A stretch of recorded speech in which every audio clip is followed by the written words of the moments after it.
Salat sunnah yang terkait mungkin waktunya dekat dengan salat fardu yang 5 waktu itu, ini dibagi 2 bagian. Ini teorinya supaya dipahami dengan baik ya.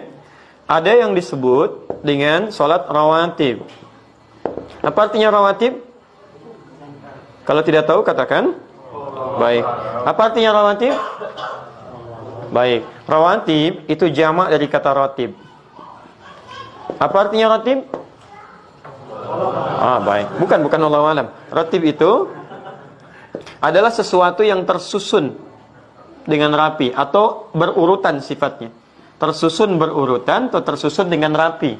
Makanya diserap ke dalam bahasa Indonesia menjadi tertib. Tertib kan berurutan, rapi.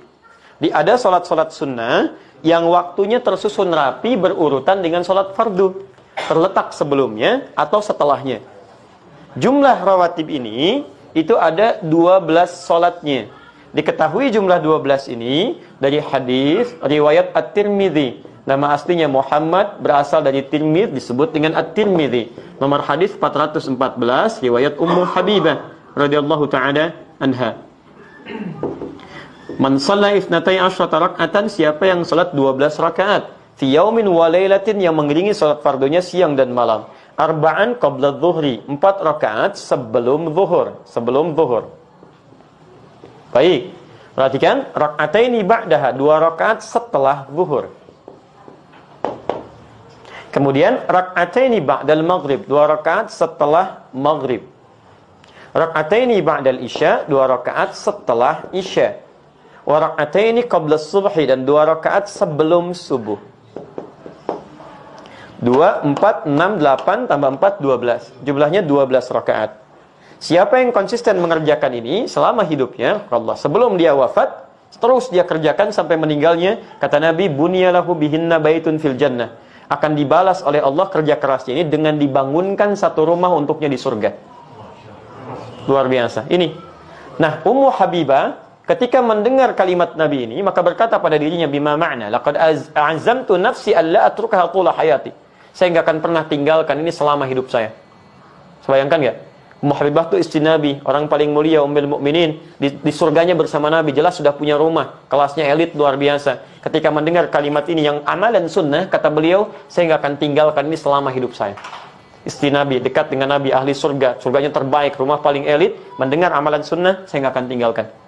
Ada perempuan, bukan di sini, di luar sana, bukan istri Nabi, tidak dekat dengan Nabi, belum jelas status surganya, amalan berantakan, hisab menegangkan. Masya Allah, ditawarin surga, rumah di surga, jangankan sunnahnya, yang wajibnya pun kadang terlambat. Cita-cita masuk surga Firdaus tanpa hisab. Masya Allah. Ya. Luar biasa. Nah, ketemu ini, teruskan. Sebentar, teruskan dulu, belum selesai. Teman-teman sekalian, di sini kita temukan ada sebelum, ada setelah. Jelas? 4 rakaat sebelum apa? Zuhur. Dalam bahasa Arab kita tuliskan sebelum, bahasa Arabnya qabla. Zuhur. Qabla zuhri, sebelum zuhur. Jelas? Kalau kita ingin hilangkan kalimat yang kedua, misal ini disebut mudhaf ilaih, kalimat yang disandarkan.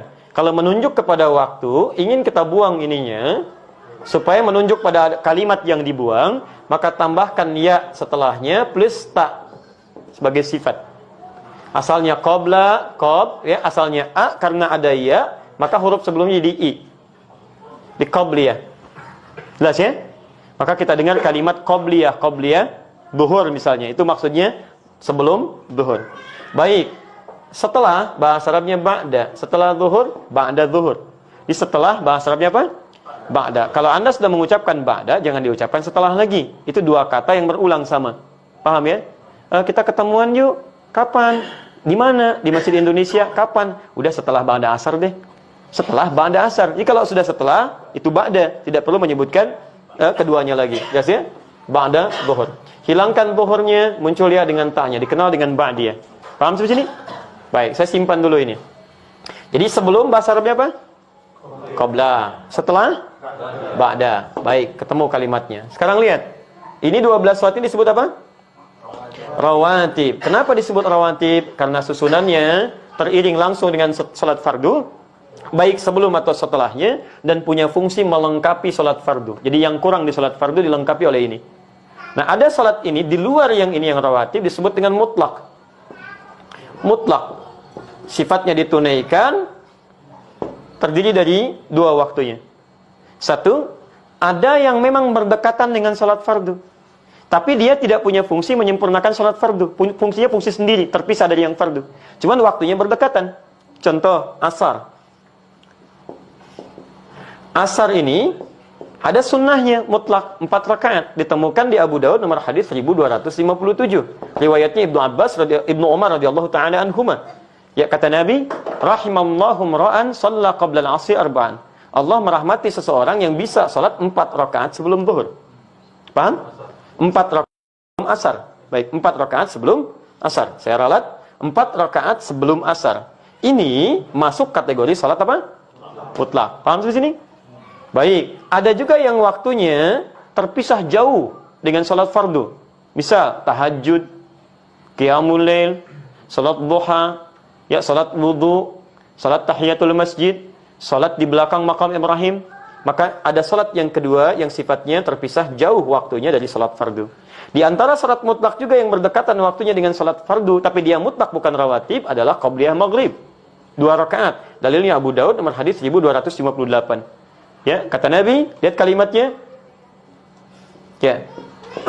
Sallu qabla al-maghrib rak'atain liman yasha. Silahkan salat sebelum maghrib 2 rakaat bagi yang ingin. Ingat ada kalimat bagi yang ingin. Beda redaksi ini dengan salat-salat yang lainnya. Wala tattakhidhuha sunnatan, tapi jangan dibiasakan. Apa maksudnya kalimat ini? Salat 2 rakaat sebelum maghrib ini sekalipun statusnya sunnah, masuk dalam mutlak tapi tidak begitu dianjurkan oleh Nabi. Ya, karena waktunya yang sangat singkat, mepet antara adzan dengan iqamah plus dari maghrib ke isya. Kalau orang pada sholat semua maghribnya mundur mendekat kepada isya, bagi antum gak ada masalah. Bagi orang tawaf yang ada di Mekah, bagi sekitaran di Madinah, atau waktunya yang sangat mepet, makanya di Arab umumnya ketika selesai adzan itu umumnya akan cepat langsung iqamah. Nah, kalau misalnya Anda dalam situasi sudah baca Al-Quran, sudah berdoa, karena doa antara adzan dengan iqamah cepat dikabulkan, lebih cepat dikabulkan, Anda berdoa, sudah baca Al-Quran, masih ada waktu, orang pada belum datang, Anda ingin sholat, maka dipandang lebih bagus sholat daripada melakukan tindakan-tindakan yang tidak tepat.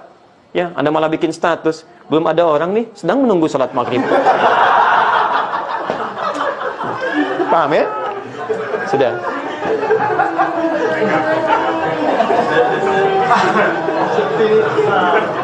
Dah. Baik. Saya tanya sekarang. Sudah? Baik, saya tanya sekarang. Ya, sebelum zuhur ada salat? Ada salat sunnah? Apa jenisnya? Rawatib. Setelah zuhur ada salat sunnah? Apa jenisnya? Baik, sebelum asar ada salat sunnah?